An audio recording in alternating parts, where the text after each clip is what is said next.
નમસ્કાર, હું છું પ્રિયા અને તમે જોઈ રહ્યા છો જનતા કી જાણકારી ન્યૂઝ। નજર કરીએ આજના સમાચાર ઉપર। ડેડિયાપાડામાં ઉપમુખ્યમંત્રી હર્ષ સંઘવીની વિશાળ જનસભા। ડેડિયાપાડા, સાગબારા, ચીકદા જિલ્લા પંચાયત તથા તાલુકા પંચાયત ઉમેદવારોના સમર્થનમાં ભાજપનો પ્રચંડ પ્રચાર। આગામી સ્થાનિક સ્વરાજ્યની ચૂંટણીને અનુલક્ષીને નર્મદા જિલ્લાના ડેડિયાપાડા, સાગબારા તથા ચીકદા વિસ્તારના જિલ્લા પંચાયત અને તાલુકા પંચાયતના ભાજપ ઉમેદવારોના પ્રચાર માટે ગુજરાત રાજ્યના માનનીય ઉપમુખ્યમંત્રી શ્રી હર્ષ સંઘવી આજે ડેડિયાપાડાની મુલાકાતે આવ્યા હતા। ડેડિયાપાડા વિધાનસભા વિસ્તારના પીઠા ગ્રાઉન્ડ ખાતે આયોજિત વિશાળ જનસભામાં તેમણે જનમેદનીને સંબોધી ભાજપના ઉમેદવારોને પ્રચંડ સમર્થન આપવા આહવાન કર્યું હતું। આ સભામાં નર્મદા લોકસભાના સાંસદ શ્રી મનસુખભાઈ વસાવા તેમજ જિલ્લા ભાજપ પ્રમુખ શ્રી નીલ રાવની વિશેષ ઉપસ્થિતિ રહી હતી। આ જનસભામાં ડેડિયાપાડા વિધાનસભા વિસ્તારની કુલ 21 જિલ્લા પંચાયત તથા 49 તાલુકા પંચાયત બેઠકોના ભાજપ ઉમેદવારોના સમર્થનમાં પ્રચાર કરવામાં આવ્યો હતો। આપ પાર્ટી પર કડક પ્રહાર। ઉપમુખ્યમંત્રી શ્રી હર્ષ સંઘવીએ પોતાના ઉદ્બોધનમાં આમ આદમી પાર્ટી પર આકરા પ્રહાર કરતા જણાવ્યું હતું કે ઝાડુવાળા દિલ્હીથી કરોડો રૂપિયા લાવીને નર્મદા જિલ્લામાં મત ખરીદવાનો પ્રયાસ કરી રહ્યા છે। એક મતના 100 રૂપિયા આપવાના પ્રલોભનો આપવામાં આવી રહ્યા છે। તેમણે વધુમાં કહ્યું કે સુરતથી આવેલ કૌભાંડમાંથી ગામડામાં અશાંતિ ફેલાવવા માટે કરોડો રૂપિયાના હવાલા પડાયા હોવાનો ઘટસ્ફોટ થયો છે। નર્મદા જિલ્લામાં પણ આપવાળાઓ કરોડો રૂપિયા લઈ આવ્યા છે।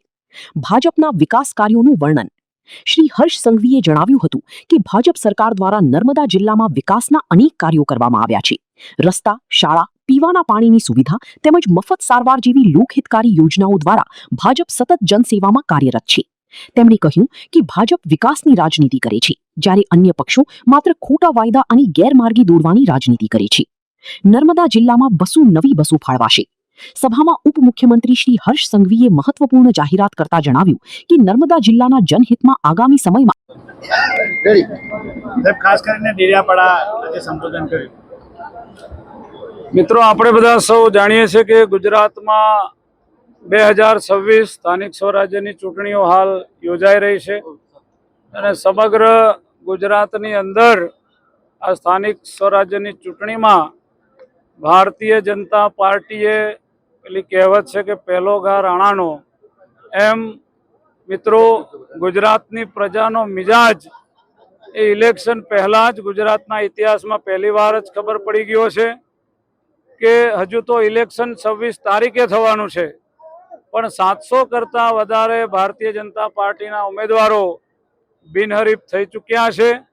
એટલે આવનારી 26મી તારીખે જે મતદાન થશે એ મતદાનનો હમણાં જ આપણને અણસાર મળી ગયો છે કે માહોલ અને પવન એ બંને ભારતીય જનતા પાર્ટીની તરફેણમાં છે અને તમામ ટ્રાઇબલ વિસ્તારમાં પણ ડેડિયાપાડા સહિત ભારતીય જનતા પાર્ટીનું કમળ ખીલવાનું છે। કારણ કે જે પ્રકારે નરેન્દ્રભાઈ મોદી સાહેબના માર્ગદર્શન હેઠળ ગુજરાતના મુખ્યમંત્રી ભૂપેન્દ્રભાઈ પટેલ સાહેબની ભારતીય જનતા પાર્ટીની સરકાર જે આદિવાસી વિસ્તારની અંદર જે કાર્યો ભૂતકાળમાં ક્યારેય નહોતા થયા એવા તમામ કાર્યો જો થયા હોય તો એ માત્ર ને માત્ર ભાજપની સરકારમાં થયા છે।